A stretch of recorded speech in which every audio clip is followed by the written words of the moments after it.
This is the Global Podcast Network, where executives and professionals connect, share, and inspire. Stay tuned for the conversations that drive success.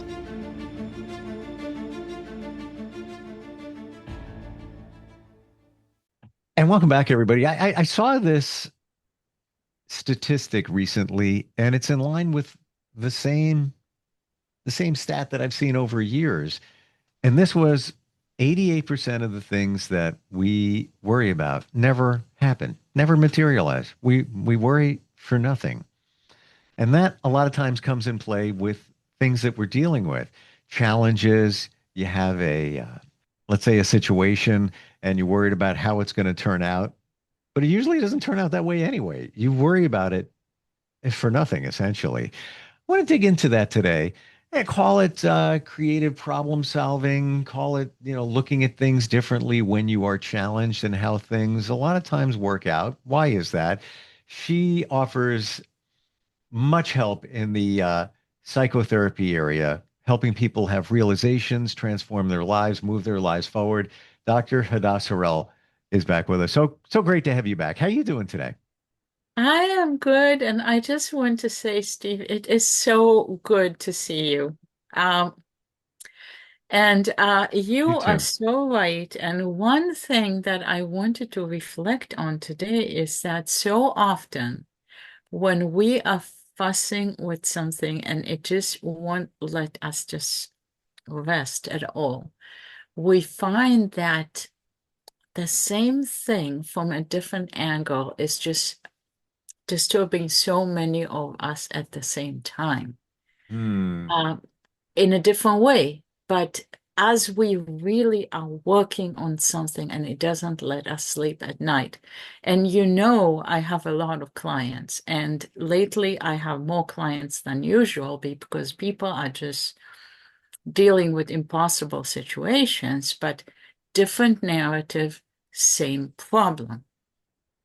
Hmm. Different story, same problem. Ultimately, hour after hour, I am dealing with the same dilemma over and over and over again. Um, so I just wanted to reflect on that ultimately the same stories are repeating themselves. And I think it's almost like um, the pace of the universe, the mythology of the universe is almost like there is a season, you know the expression, there is a season for things. And so I tend to think, and I've been saying this to people in the last few weeks, that if we combine our efforts energetically, we are going to push this rock up the mountain in a way together. Because we've spoken about this. If we have faith, if we have joint effort, if we know that we will beat this, we will be able to somehow, make this mountain cave. Whether it's by taking that little spoon that we have and, move where there used to be an ocean, and we will take grains of sand and we will make a way to cross the ocean somehow, even though there was an ocean, but we will make a path through the ocean. Or maybe we will find that tiny magic door in the mountain where there was no door before, but somehow we have found a path. And that's happened personally to me this week, where somehow I have found a magical door in a situation that I was not thinking that I would ever be able to get through this. And somehow I was able to get through something that seemed insurmountable to me. But there are such parallel situations um, for people. So I'm thinking we are all fighting the same fight. And so if we combine our faith, especially, and our efforts, we are going to get through. Hmm.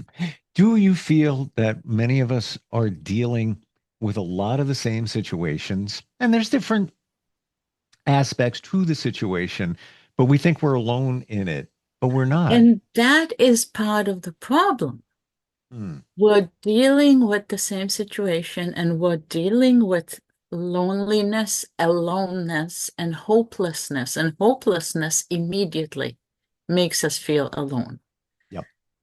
Yep. And so, even if our situation is very unique, there is a commonality in it. And when we combine our strength getting, I mean, that's the whole concept of therapy. The minute you talk about it to someone, to a close friend who says you are not crazy,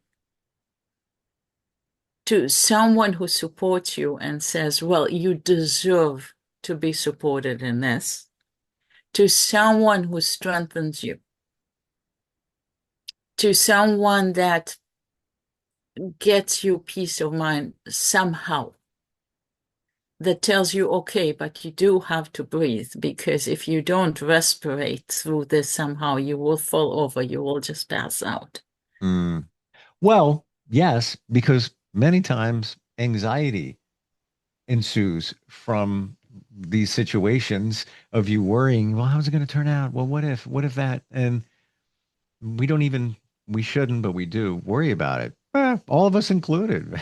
Like I can think of so many Yes, and times. if you think that you don't merit support, if you feel like no one else is going through this, no one has ever gone through this, no one in the entire universe has ever suffered through this, if you think you're like a stupid idiot to even worry about this, because this is really not a reason to worry, if you um, and there is such a similarity in that people just really are fighting the same fight, and that aloneness Hmm. and isolation and trying to tough it out alone makes it even more similar.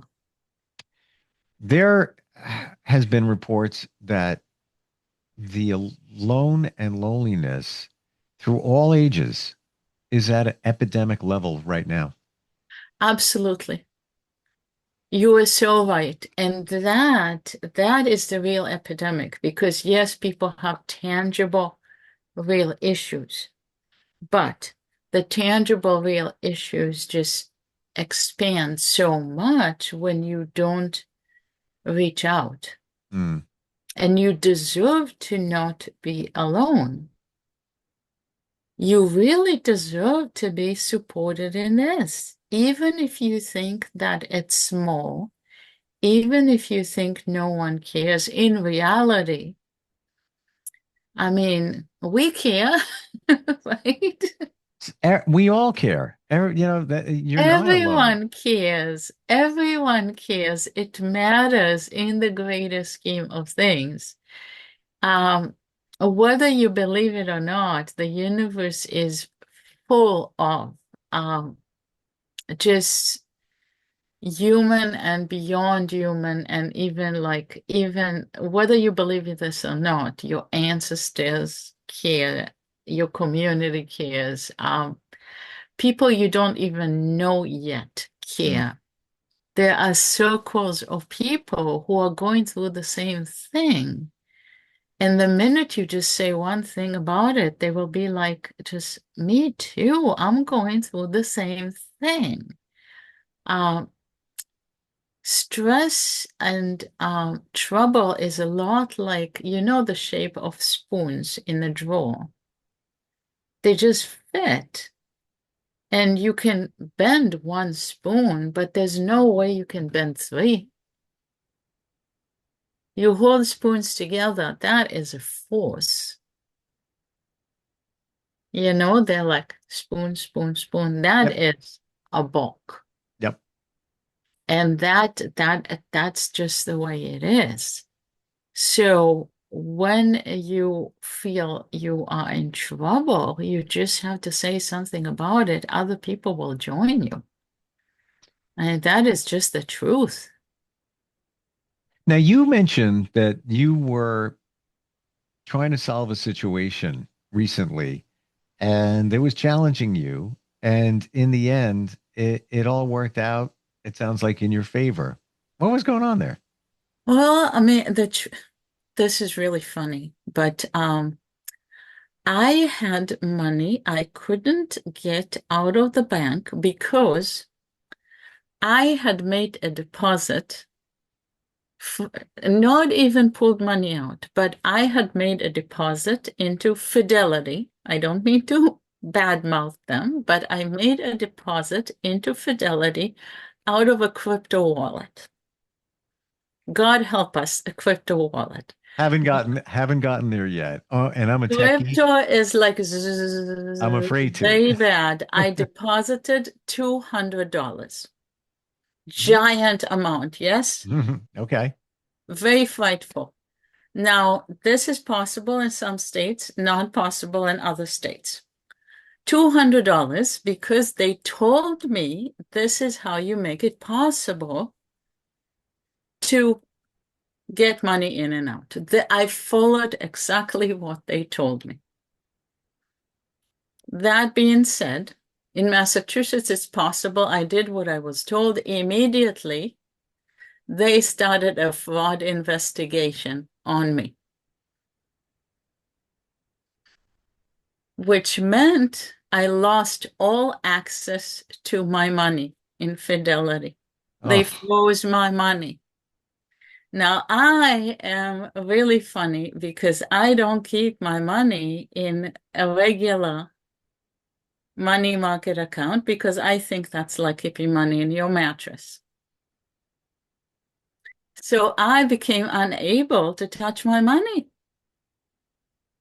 I was panicking because I needed to pay a plumber. I needed my money. wow. Not, and I was also, for lack of a better word, I was pooping my pants. I was very frightened. I was very frightened. And, fraud, they have my branch is here. It's a small branch. It's a relatively small branch, but it was, they were trying to rush it. They can't rush it because this goes to the very end. This could be for 2 years.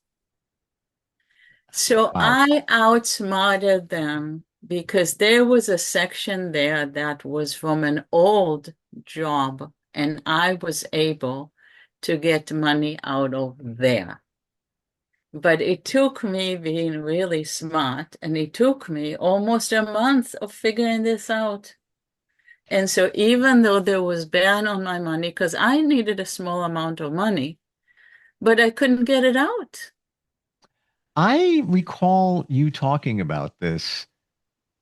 I was so panicked I because don't I blame you. don't have a lot of money in my saving and checking because usually I leave it where it gets interest. I am very good with money.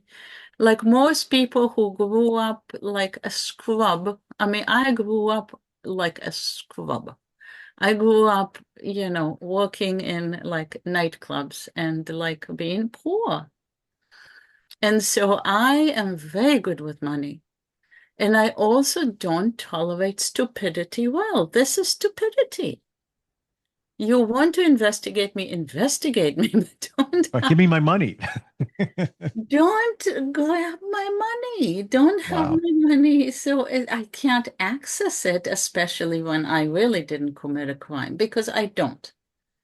I am really, I don't commit crimes. It's not good example to all the people who depend on me. It's not good conduct. I don't commit bad conduct. And don't help me so I can't access my money. Well, I think the other part too is it's a question of your integrity. So you got that going Don't on there. insult me like that. Don't call me fraudulent, but also don't help me so I don't have. Because yes, I make a regular amount of money that goes in my checking account or in my money market, but if I need more than that, what do I do? So they really had me in existential void because this was more than a month. This was using up my safety money. And I was beginning to freak out. So I didn't know if I would have enough. So I took more than I needed. And now it's sitting in a place where I will not have interest. But I can live with that. They can't get it there. And now if they take 2 years to play with this, so be it. But they also lied to me because they told me I could have a crypto account, and then the minute I activated it, they're starting a fraud investigation on me. That's But that's I think half of it, where it just feels, why? That. and the guy who spoke to me was so insulting. He was horrifying, and then he locks all my money up and moves me to a higher authority who's investigating me. And then, so I went to, because, I can be very reasonable, very sweet, and a little bit manipulative. So I went to the branch manager and I went to someone else and I said, fine, I'll take all my money out of here. Turns out I can't pull my money out while I'm under fraud investigation. Mm. So it has to sit there and wait. And what happens is they're trying to rush it, but I'm at the end of the queue. This is like at the IRS. I'm at the end of the queue. So if it takes 2 years, I can, and they're telling me it's fine because you're at the end of the queue, but your money is not going anywhere. It's perfectly safe. It's insured. But I have no access to it, so it's not helping me. So it's like, what? My heirs will get it. They'll be fine. But I need it now. I need $2,000 out of it. I was really upset. And so It's what I did was exactly when you go to the Magic Mountain, like those games where you have to figure out a solution. And it's like the little girl that had to fake like the shape of her finger of her pinky and put it in the hole and turn it just the right way. This was pretty much how I got this money. mm. Sorry you had to go through that, and just the anguish of it's yours, you can't touch it, you don't know what's going to happen. Yeah, nowadays I'm dealing with an insurance situation, health insurance situation. Can't get people on the phone. Now it's automated prompts. Precisely. And I have dealt in the last 3 weeks with so many people who have sought therapy specifically for the matter of feeling helpless at the situation where they come at your face and saying to you, but there's no solution. There is no solution. And I am like, do not tell me there is no solution because there is always a solution. As long as no one is dead, there is a solution. Don't tell me humanity is that stupid because humanity may choose to act as if they are stupid, but in reality, we are not stupid. We have kindness. That's why we are human. We also may choose to act as if we are, because yesterday when I began to resolve it, I initially spoke with someone and he said, well, I can't help you until I speak to the fraud department. Then I just said, I'm not speaking to you. And I spoke to someone else who resolved this for me. Mm. So my question is, and can't take anything away from any of this. I mean, it is frustrating, challenging, scary, A but great lesson which was resolved. And the bottom line is from a bad lesson, it became a good lesson because something that began in helplessness and frustration came back to, like the theme of my existence, which is everything can be resolved with us on top. yep.